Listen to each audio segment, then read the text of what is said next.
I apologize for the long pause. I couldn't update you earlier, even though a lot of people messaged me and commented under my previous entries. Trust me, I saw you, but I couldn't get back to you. As I mentioned before, things weren't going so smoothly. The sleep demon that I mentioned last time, we still don't know what it was. It stopped completely at some point, but no one managed to catch it or even figure out what it really was. This case was really hard on us, and I'd lie if I said we moved on from this. Fortunately, it seems like it's gone for now, but you never know. We tried to cover up all deaths as best as we could, but sometimes the word gets out and we get in trouble. That's basically what caused me to stop writing. Well, I did write, but I had to delete all the files. One day in October, an armored car pulled up on the parking lot. Two large men in black suits came out, looked around, and then made their way to our store. One of them turned that little open-closed sign on the door to make it look like we're closed. They flashed some badges and they made us go into the basement. They had us there for at least 7 hours. They went over some things I cannot tell you about. Sadly, a common theme in my stories. Made me delete all the new entries I had on my computer and told us we have to keep quiet for a while. They interviewed us, asked hundreds of questions, and told us what we can and cannot do. At one point, 3 other people came in and wanted to see our cryptids. One of them had a hazmat suit on. These were the agents from an organization that specializes in the supernatural, strange, and everything that the public doesn't know about. Not just a special group or anything, they are way more official. They closed the entire store for almost 2 months, put some of us in a week-long quarantine, didn't say why, and made us sign some documents. They took some of the cryptids too. It was a hard time. But we all understand that's for our safety and the well-being of our beasts, our beloved animals, and the community. I hope you understand too. That being said, it might be my last post as of now, or even forever. They threw a lot of restrictions on us that will last for quite a while, and we have no choice than to obey them. To be honest though, I'm glad we're being watched closer as some strange things happened recently, and it's nice knowing that we can count on some higher ups in case of an emergency. I did argue my way to write about some of the events that took place since my last update though. I didn't want to just vanish like that. Hopefully at least some of you are still interested. One day in November, right when we were about to close and switch with our night shift guys, we noticed someone standing on the parking lot. We turned the outside lights off early to kinda make it obvious that we're closing. The person stood still quite far away facing the windows, so we figured out maybe they wanted to buy something, but were caught off guard by the lack of lights. It happened before. One of my coworkers pointed to the closed sign in hopes the person would get a clue. I know it's not fair, but we really had to close and leave. But they still stood there, didn't move an inch. We looked at each other and eventually he decided to open the door and ask if maybe they needed some help. Right when the little bell above the door rang, the figure turned around and dashed into the distance. It was dark, so we didn't really see where they went, and before we could say anything more than "what the fuck," a car pulled up. It was our night crew. In case anyone's confused, day crew works normal shifts in the pet store and in the crypt. Night crew is more like security, which means they're mostly underneath, ready for their shift. We quickly forgot about the incident, packed the rest of our stuff, and got ready to leave. Maybe it was stupid, but we brushed it off as someone pulling pranks on us. When we came back the next day, there was nothing out of the ordinary. I was wondering if maybe someone from the night shift would call us in the middle of the night saying there's a weirdo standing outside, but it didn't happen. No notes either. We went about our day, then right before closing, the person was there again. This time, we just stood inside trying to figure out what to do and maybe wait for... Exactly, for what? We deal with a lot of strange things, but that was a different kind of strange. Unsettling. The overall vibe was just off. We noticed how unusually shaped the figure was, kind of like it was bending over or something. Someone turned the outside lights on, but it didn't do much and the person was still in the shadows, or so we thought. After some intense staring and squinting, someone poked the window and hissed, "Look at the ground." That's when we realized the area around it was actually pretty well lit, but that someone didn't cast a shadow. We were staring at a literal shadowy figure, not a person in the shadows, but a shadow, a dark human-shaped thing. Or someone that doesn't cast shadows, wears a black skin-tight suit that covers every inch of their body and bends in inhuman ways. Whatever was more plausible at that point. Then, once again, a car pulled up and the thing ran away. This time though, it got caught in the lights and we were able to see clearly it was indeed just a black figure. Not a person, but something. Just something. And it looked like it was covered in static when it moved. The guy saw it too, and when they came in, "The fuck was that all about?" was the first thing we heard. "You sure it's not a customer? One of the weirdos from the village?" asked B. I don't want to use names, so I'll just go with letters to avoid further confusion. "Some of them are quite awkward if you ask me." "Why would it run away then? And stand in there like that? Yeah, and why in the holy hell would it not look human?" interrupted H and frantically pointed out the window. "Last time I checked, customers looked human and not like that." I couldn't tell if he was angry or scared, but there's a good chance it was a mixture of both. We talked a bit more and just told him to be careful and note anything unusual. One of the crew members said we should get our hands on the security footage and tell the boss just in case. We did exactly that, and all we heard was, "Contact the hunters, then just wait and see where it gets us." Pretty reasonable if you ask me. Didn't expect much more from him anyway. The same scenario went on for a week. Then a group of hunters came by and stayed with us for closings to observe.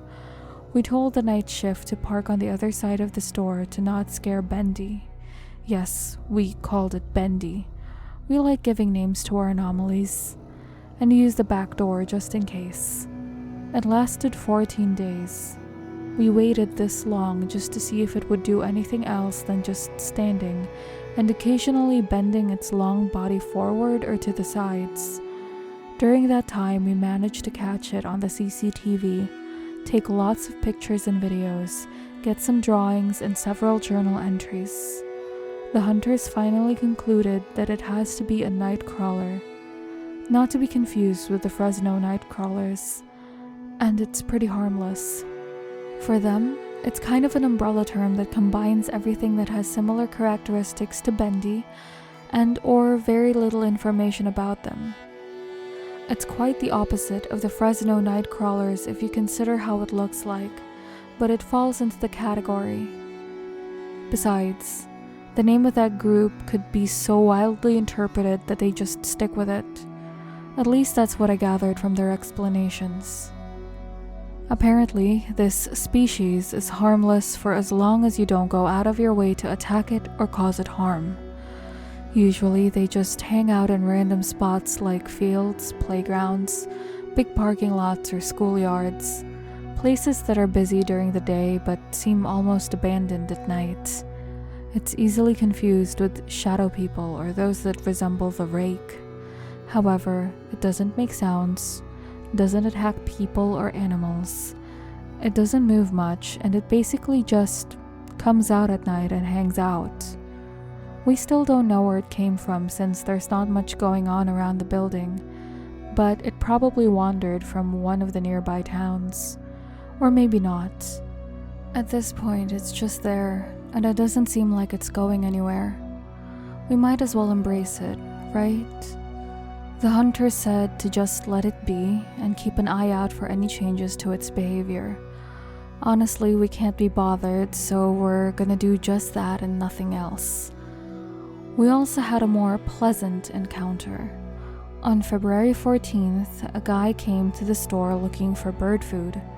He was a pretty short man, kinda chubby, looked 16 and 36 at the same time.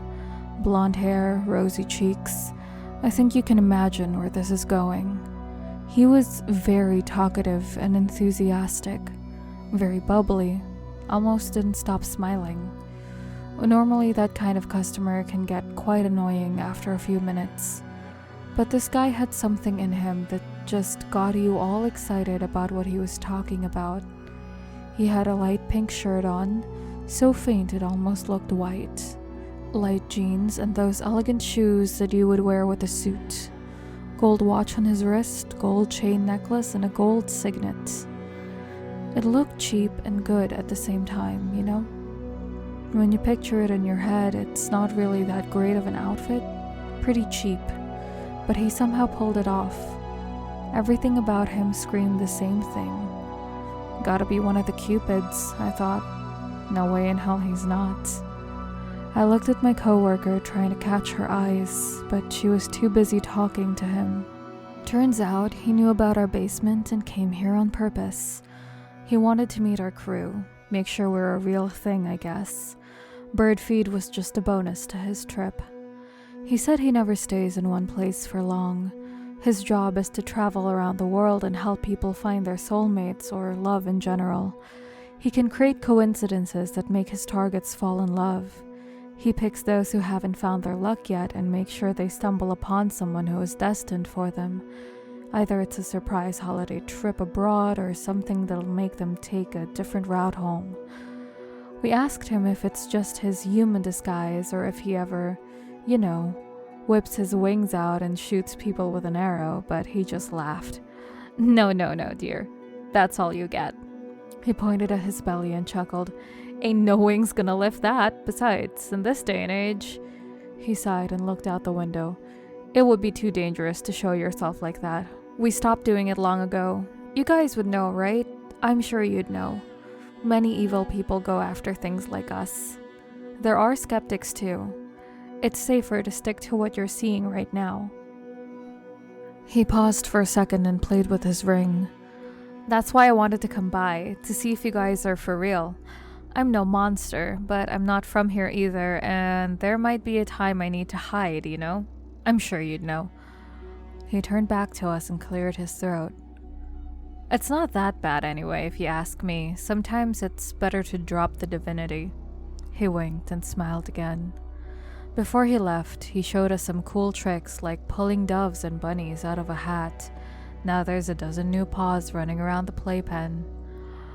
Turning sticks into roses, and, in my opinion, the best one, creating tiny sparks or fireworks with his hands. He snapped his fingers and tons of little stars and sparks flew into the air. What a guy. This post is getting rather long, so I'll try to wrap it up. Last two stories are neither cool nor scary. They're just strange. For the past 2 weeks, we experienced a large amount of people who are so out of this world that nothing can explain their behavior. At least we can't. Maybe drugs? They seem normal on the surface, but once you get a closer look, you notice some minor things that are out of the ordinary. And then when you start talking to them, it gets even weirder. Encounter 1.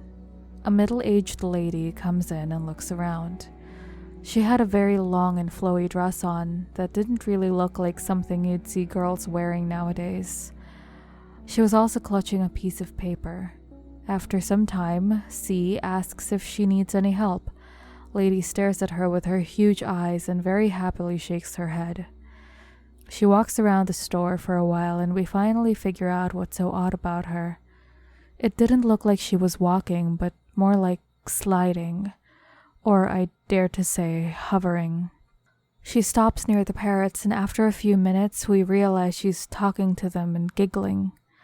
We couldn't pick up on what she was saying, but it wasn't English or any possible language. Then, in a matter of seconds, she just left the store and walked away. Or should I say vanished. Once she was out the door, it's like she was never here. 2 and 3.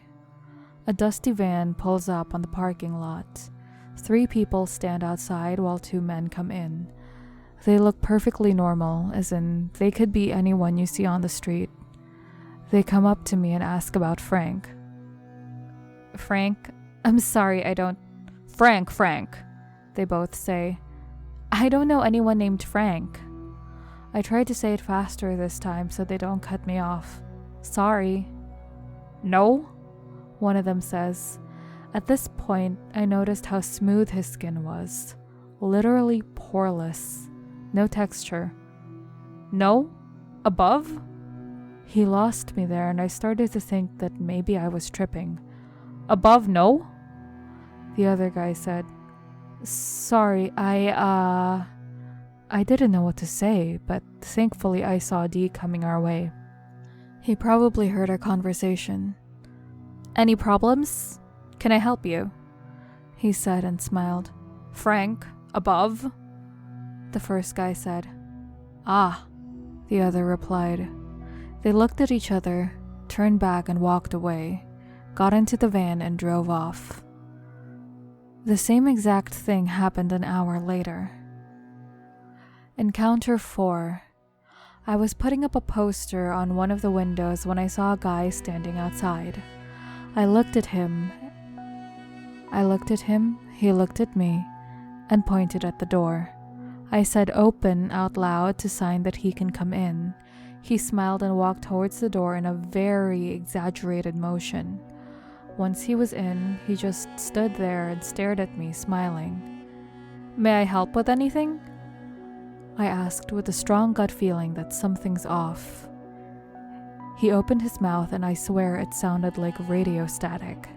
Like when you surf through the channels and you hear bits and pieces of different words from different channels. Nothing made sense. Pure nonsense. I couldn't even pick up on any longer words. Then he shut his mouth and left like nothing happened. I took a week off after that. 5 to 9. It all happened in one day. Several people on bicycles, throughout the day, never together, asking about chalices. We tell them it's a pet store and we don't have things like this. Their next question is, do you know about the high priest? Followed by, we could discuss his greatness if you let us in. We decline and they pedal into the distance. Is that a cult? I don't know. And I'm not sure if I want to know. We did report these to the police though, just in case. One thing they all had in common though was that their skin was very smooth, like those guys who asked about Frank. They looked waxy and spoke in a sort of robotic accent I've never heard before. Could they be connected to the Frank guys? In between these events, we also had at least 30 people who came in to give us a heads up about melting ice, some leakage, and something moving in your freezers that were supposedly on the outside. We don't have freezers there. We checked everything and there was nothing there. They weren't even caught on CCTV. Maybe it's not that strange to some people, but when you have a job like mine, you start questioning everything. I could hear about a completely new cryptid that was discovered somewhere in the woods and think, yeah, probably thousands that we still don't know of, like it's nothing out of the ordinary. But cases with humans acting like that baffle me. I think it's when the unexplainable seeps out of the hidden part of my job into the form of real people. That's when it gets bizarre. Could it be drugs or a cult? Sure. Someone pulling pranks on us? Definitely possible. But there are always those tiny details that mess with whatever rational explanation we come up with. Either way, all of these forced us to close for a week, especially knowing that one of those infamous UFO conventions are gonna take place in the nearby town. We just couldn't risk it. Some of us went on short vacation while the rest came down to the basement to collect some additional info on the cryptids. Regarding them, nothing really changed. We had to be more careful with going on trips or hunts and doing research. Other than that, no more new additions to our huge family, but I can proudly say we taught Bigfoot how to play football. Well, at least the basic concept of it. He's not that good, but it seems like he enjoys playing, so sometimes we go down there and have some fun with him. Who would have thought? Once again, sorry for not updating. This post got a little longer than expected and maybe wasn't as interesting as my previous entries, but I can't do much about it. Like I said, there are many restrictions and rules that I have to keep in mind now. This might as well be my last update. Who knows? As always, stay safe and be careful in the dark. You never know what's out there.